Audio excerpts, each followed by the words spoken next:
Manatitra ny arahaba sy ny firarian-tso atsika rehetra indray ao anatin'izao fandarana hitondrana fampaherezana ho atsika izao. Andehantsika hanatanteraka vavaka ho fiandroan'ny fandarantsika.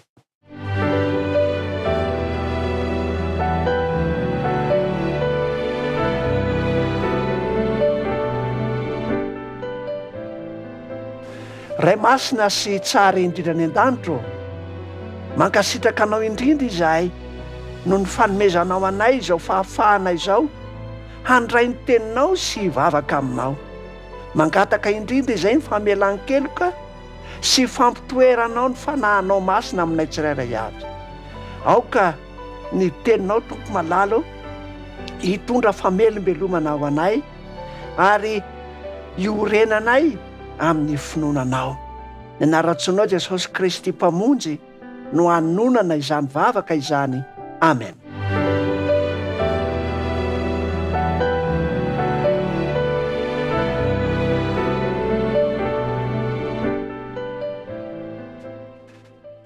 Amin'ity fotoana iarahantsika mandray fampaherezana ity dia ny tantaran'ireo jamba roa lahy izay voasoratra ao amin'ny filazantsara ny Matio 7 no andraisantsika fampaherezana. Ny 7:20 no vakentsika amin'ny anaran'i Jesosy Kristy Tompo. Ny nampahiratani Jesosy ny jamba roa lahy. Ary no niala teo Jesosy dia nisy jamba roa lahy nanaraka azy sady niantsoantso hoe, mamindrafo aminay ry zanak Davido. Ary rehefa niditra tao an-trano izy dia nanatona azy ireo jamba. Ary hoy Jesosy taminy, mino va ianareo fa mahay manao izany aho? Hoy izy taminy, eny tompoko. Dia nanendro ny masony izy ka nanao hoe, tongava aminareo araka ny finoanareo. Dia nahiratra ny masony ary Jesosy namepetra azy mafy ka nanao hoe, tandremo, mba tsy ho fantatr'olona izao. Kanjo no niala teo izy roa lahy dia nampiely ny lazany tamin'izany tany rehetra izany. Mahafinaritra izao fanambarany ny soratra masina ny amin'ny zavatra nataon'i Jesosy ho an'ireto jamba roa lahy ireto. Tsy hafa ihany koa isika fa tahaka ny nanaovan'i Jesosy fampahiratana ho an'izy mirahalahy ireto dia hampahiratra atsika rehetra tokoa ny Tompo amin'ny alalan'izao tenin'Andriamanitra izao. Andeha hodiniantsika kely ilay tantara mba hisintonantsika lesona hitondrana fampaherezana ho atsika.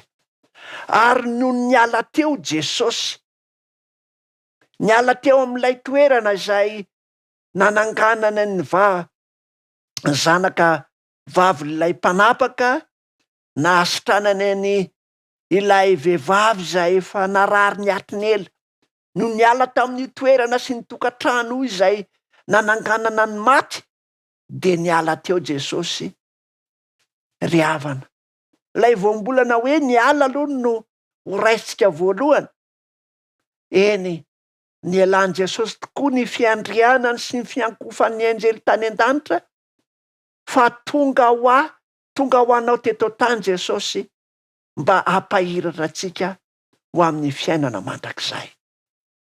Mamin' Jesosy lavitra ny famonjenantsika noho ny fiankofan'ny anjely. Tsapan'i Jesosy lay hirifiry ny fahotana izay mahajamba antsika. Tsapan'i Jesosy fa tsy afa-manoatra isika eo amin'ny geja izay hanamaizina ny Satana antsika. Koa dia nielan'i Jesosy ny fiandrianany, nielan'i Jesosy ny voninahitra Mahandriamanitra azy fa notafiny sy nitafy maolombelona tanteraka izy ka nanaiky ho faty, nanaiky ho hota ho atsika mba hitondra fanavotana atsika.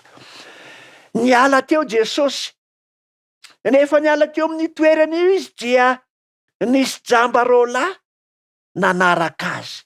Magaga izany hoe jamba roa manaraka an Jesosy. Io jamba io dia andeha ho raisitsika ho an'ny tenatsika tsirairay avy. Jamba isika ho an'ny ara-panahy, mety mahiratra tsika, afaka mamaky teny, afaka mahita ny fiainana, fa eo amin'ny ara-panahy kosa tsika, eo anatrehan'Andriamanitra isika rehetra dia jamba. Zao nefa ny mahagaga, reto jamba ireto dia nanaiky an'i Jesosy ho fahiratana, nanaiky an'i Jesosy ho masony izy, ka na de jamba ary izy dia nanaraka an'i Jesosy.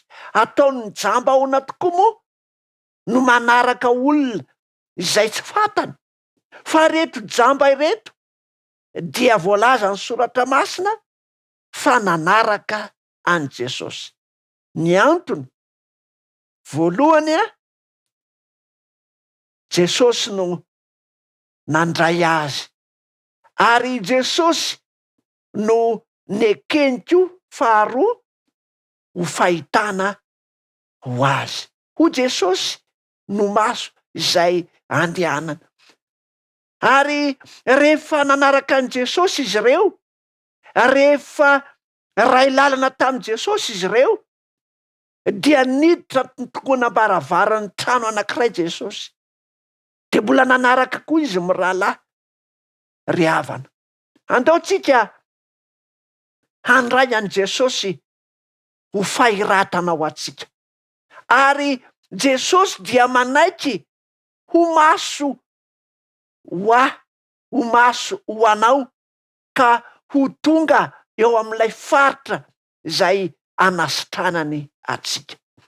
Lehibe ny fitiavan'i Jesosy an'ireto jamba ireto, kanefa miteny Jesosy manao hoe sambatra kokoa ny tsy mahita nefa mino, koa dia mahazo fahasambarana sy fahasitranana tahaka ny natao tamin'ireto jamba ireto, izay rehetra mandray an'i Jesosy ho masony, manaiky an'i Jesosy ho fahitana ho azy.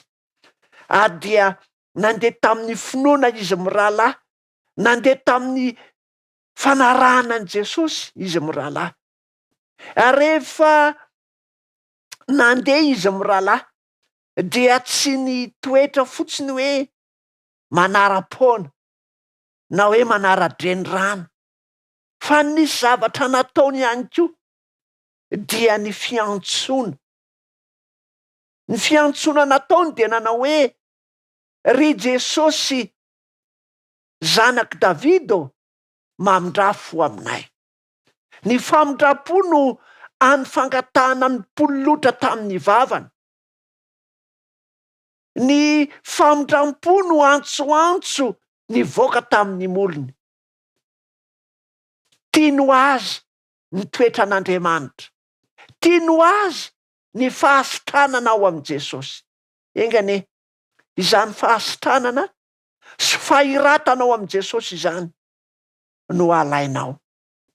Ny voalohany mamaky azy mirahalahy dia ny fahasitranany ny ara-panahy, ny famindra-po, ny famelan-keloka, ny famafana ny lasany.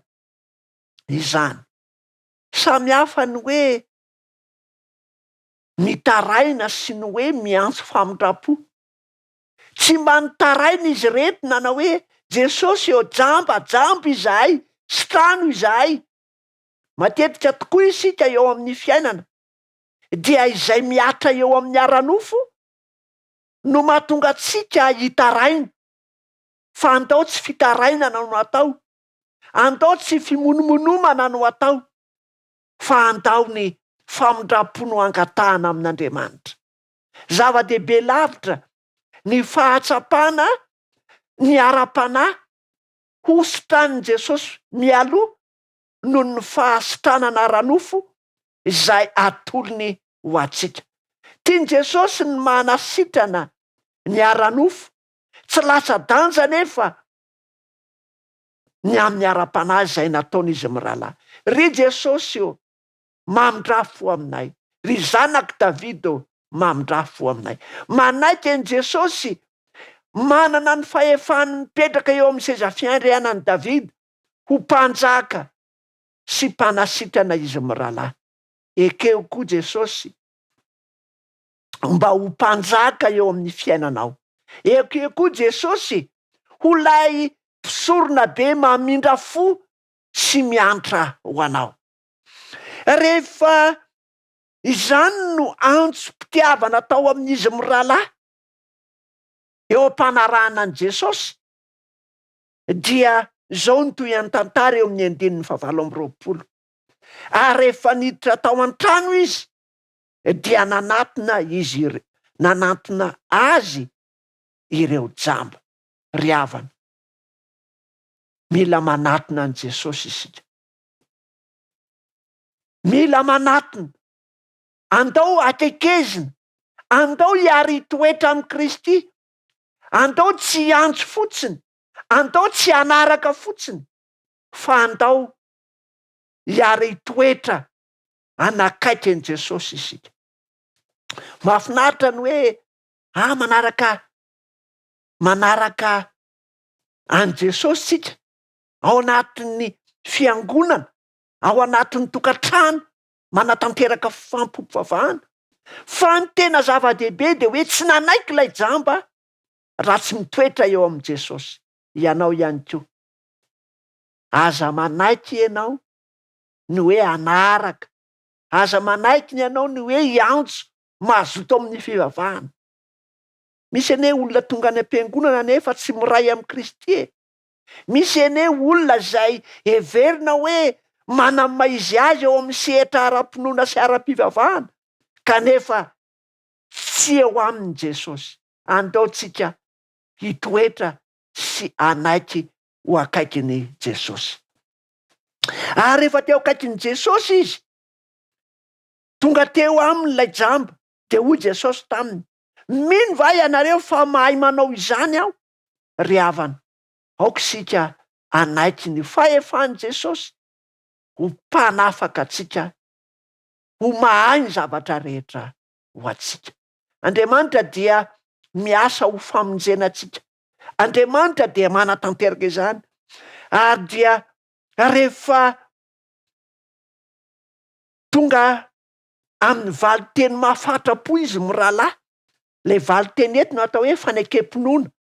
Eny tompoko, aoka re tsy ho fanekem-pinoana ara-tsaina ihany no ananantsika, fa fanekenan' Jesosy Kristy eo amin'ny androm-piainantsika rehetra. Dia nanendry ny masony izy ka nanao hoe tongava aminareo araka ny finoanareo.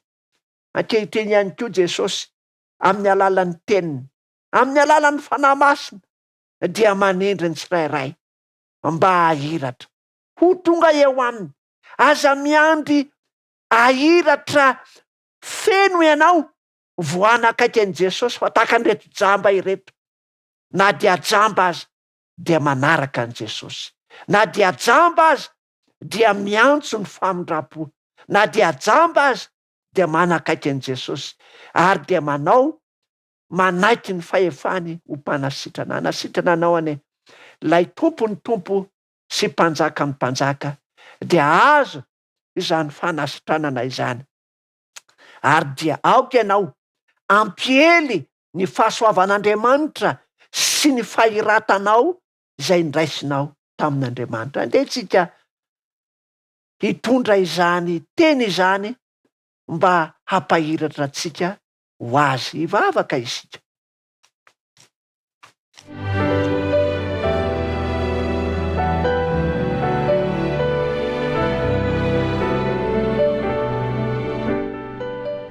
misaotranao indrindra izay ry ray masina tsara indrindra ny an-danitra ao, fa tao anatin'ny fahotanay, tao anatin'ny fahatanterahanay dia nanaiky ny ala teo amin'ny fiandriananao ianao, ka nidina tetỳ ambonin'ny tany hitondra famonjenao anay. Ny ainao mihitsy no nafoinao mba azahoanay izany famonjena izany. Tompo malalo, indreto izahay manaiky ny iasanao, indreto izahay manaiky ny ho mpianatrao, ka ny fahajabanay dia ianao no fanantenanay hampahiratra anay. Gaoka tompo malalo, ampahitanao ny fahamarinanao izahay, aoka izahay hahiratra hahita ny fahasoavanao sy ny fitiavanao. Aza velanao ho jambana izao fiainana izao izahay, fa aoka tompo malalo anaiky ny fampahiratana avy amin'ny teninao, anaiky ny asanao eo amin'ny fiainanay. Dia tanterao aminay zany Jesosy eo, fa ny anaran-tsoanao no entinay manonona sy mangataka izany vavaka izany ry mpamonjy tsara. Amen.